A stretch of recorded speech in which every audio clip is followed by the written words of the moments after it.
And tonight, we're making calls trying to learn who will face charges for the truckloads of illegally grown marijuana found in metro area homes this morning. And we brought you images of that massive raid first on Denver7 News.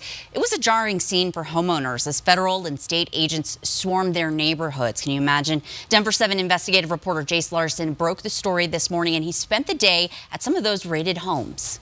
This was a massive operation hitting nearly 100 homes across the metro area. In some homes, there were more than 1,000 plants.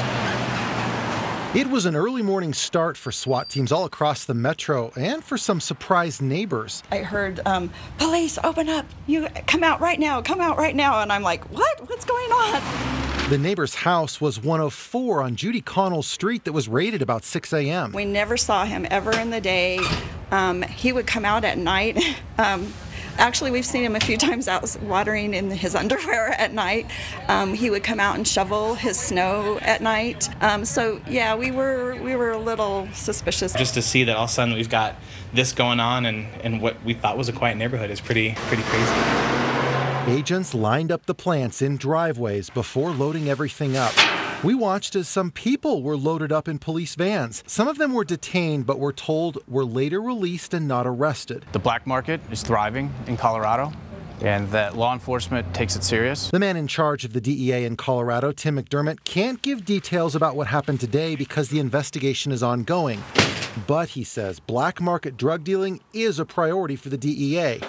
In the last 5 years, his office has served 234 search warrants on suspected black market marijuana grows.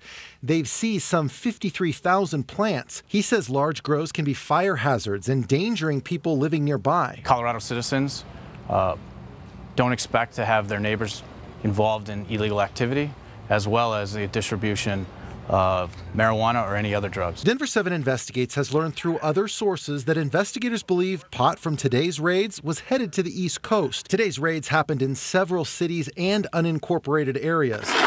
Some today have voiced concern about how law enforcement money is going to fight pot. But neighbor Bill Conley says he's not a fan of suggested illegal activity on his street. You come here, you raise your family, and in our case, our grandkids are here and stuff. Clean it out. Yeah, I think so. And this is the amount of marijuana that came from just one house. It's worth about $100,000 on the black market in Colorado, $300,000 if it were taken to the East Coast. In Thornton, Jace Larson, Denver7.